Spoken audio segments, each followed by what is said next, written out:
Bonjour à tous et bienvenue dans French Easy Podcast pour une meilleure vie, un espace où nous apprenons un français pratique pour les conversations et les idées du quotidien. Je suis Emma et je suis vraiment heureuse que vous soyez ici. Et moi, c'est Georges, votre co-animateur. Bonjour à tous. Aujourd'hui, nous allons parler d'un sentiment que presque tous les apprenants en français ont déjà ressenti. Ce moment où tu regardes ton manuel ou ta liste de vocabulaire et où tu n'y arrives tout simplement plus. Tu peux te dire, je suis paresseux, je n'ai aucune motivation. Mais si on te disait que ce n'est probablement pas vrai, et si le problème n'était pas ton caractère mais ta capacité, alors notre sujet honnête et plein d'espoir aujourd'hui est le suivant. Tu n'es pas paresseux, tu es submergé. Et nous allons relier cela directement à ton parcours d'apprentissage de le français. Georges, pourquoi est-ce si facile pour nous, surtout en tant qu'apprenants, de nous traiter de paresseux? Je pense que c'est parce que paresseux est une explication simple, une histoire facile. La société dit souvent, si tu réussis, tu as travaillé dur. Si tu échoues, c'est parce que tu étais paresseux. Mais la vie et l'apprentissage sont beaucoup plus complexes que ça. Exactement. Pour un apprenant dans français, l'objectif peut sembler énorme, devenir fluent. C'est comme regarder le sommet d'une très haute montagne. Si tu te sens fatigué avant même de commencer, ce n'est pas parce que tu ne veux pas voir la vue. C'est parce que la montagne est immense. C'est ça, être submergé. Définissons clairement ce mot. Être submergé, cela signifie avoir trop de choses à penser ou à faire. Ton cerveau se sent saturé. Ce n'est pas un problème de personnalité, mais un problème de situation. Le docteur Devon Price, dans son livre Laziness Does Not Exist, écrit quelque chose de très fort. Il dit « Quand quelqu'un semble paresseux, il lutte généralement contre une barrière invisible. » Pour nous, en tant qu'apprenants, quelles sont ces barrières invisibles? Peut-être la peur de faire une erreur en parlant, ou la honte de ne pas être parfait, ou simplement le stress de la vie, le travail, la famille, qui remplit ton esprit et ne laisse plus de place pour de nouveaux mots en français. Parlons maintenant de ce qui se passe réellement dans ton cerveau. On va utiliser des mots simples, promis. Georges, explique-nous la charge cognitive. Imagine ton cerveau comme un plan de travail dans une cuisine. Si tu poses une ou deux choses, une tasse, un livre, ça va. Mais si tu poses toutes les assiettes, toutes les casseroles et tous les sacs de courses, tu n'as plus d'espace pour cuisiner.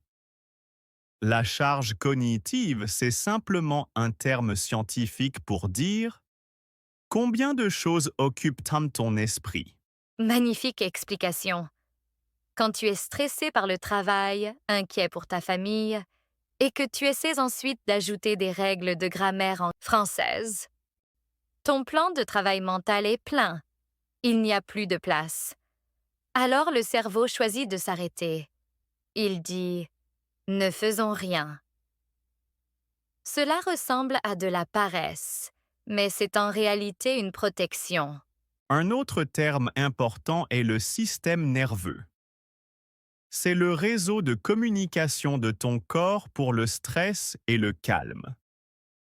Quand tu es constamment occupé, ton système nerveux est en mode danger. Et dans ce mode, il est très difficile d'apprendre. L'apprentissage a besoin de sécurité et de curiosité. Donc, si tu te sens paresseux avec le français, pose-toi d'abord cette question. Mon système nerveux est-il calme ou en mode danger à cause d'autres choses dans ma vie? Rendons cela très concret. Emma, quels sont les signes clairs qu'un apprenant est submergé et non paresseux? En voici quelques-uns. Tu achètes un nouveau livre ou télécharges une application, mais tu ne l'ouvres jamais. La pression de bien faire dès le début est trop forte. Tu révises toujours le même niveau débutant parce qu'avancer te fait peur. Tu évites de parler, même si tu en as envie. La peur du moment est trop intense. Tu te dis « Je dois étudier 1 heure par jour ». Et quand tu n'y arrives pas, tu ne fais rien du tout. C'est la pensée tout ou rien. C'est là que l'écrivain James Clear nous aide. Dans son livre Atomic Habits, il dit une phrase célèbre. Tu ne montes pas au niveau de tes objectifs. Tu descends au niveau de tes systèmes. Concrètement, ça veut dire quoi? L'objectif, être fluent, te submerge. Mais un système, c'est une petite habitude facile. Par exemple, j'écoute ce podcast pendant 10 minutes en allant au travail. Ou j'apprends et j'utilise un seul nouveau mot aujourd'hui. Les petites actions ne submergent pas le cerveau. Alors, comment passer de la surcharge à un progrès doux et constant? Construisons un plan plus gentil. Étape 1. Change tes mots. Quand tu penses « je suis paresseux », arrête-toi. Dis plutôt « je me sens submergé ». C'est un sentiment humain normal. De quoi ai-je besoin maintenant? Ce changement est puissant. Étape 2. La règle des 2 minutes. Si une tâche semble trop grande, fais-la seulement 2 minutes. Ouvre le livre 2 minutes. Écris une phrase 2 minutes. Commencer est la partie la plus difficile. Étape 3. Planifie le repos, pas la culpabilité. La chercheuse Brené Brown dit « Le repos n'est pas une récompense, c'est une partie du processus. » Étudie 21 minutes, puis repose-toi 10 minutes sans téléphone. Ce repos aide ton cerveau à intégrer ce qu'il a appris.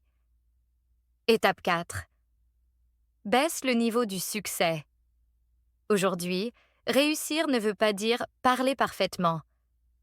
Réussir, c'est envoyer un message avec ton nouveau mot. C'est prononcer une phrase à voix haute. Célèbre la petite victoire. Elle crée de l'élan. Et surtout, fais des erreurs. Les erreurs ne sont pas un échec. Ce sont des informations. Un cerveau submergé a peur des erreurs. Un cerveau qui apprend les accueille comme des professeurs. Si tu écoutes ceci en te sentant lourd, fais une pause. Respire lentement et profondément. Tu apprends une nouvelle langue entière. C'est courageux et magnifique. Le simple fait que tu sois ici prouve que tu n'es pas paresseux. Tu es courageux. Parfois, la chose la plus brave à faire est d'être gentil avec soi-même. Ton parcours en anglais n'est pas une course. C'est un chemin. Parfois tu marches vite, parfois tu te reposes sous un arbre. Les deux font partie du voyage. Cette semaine, essaie une toute petite chose. Une mini-habitude en anglais. Et un vrai moment de repos. Observe ce que tu ressens. Et c'est tout pour l'épisode d'aujourd'hui. Merci beaucoup d'avoir écouté. Si vous avez aimé cet épisode et appris quelque chose de nouveau, n'oubliez pas d'appuyer sur le bouton like et de vous abonner à la chaîne. Votre soutien nous aide à créer des leçons encore plus utiles pour vous. Restez motivés, continuez à pratiquer et on se retrouve dans le prochain épisode.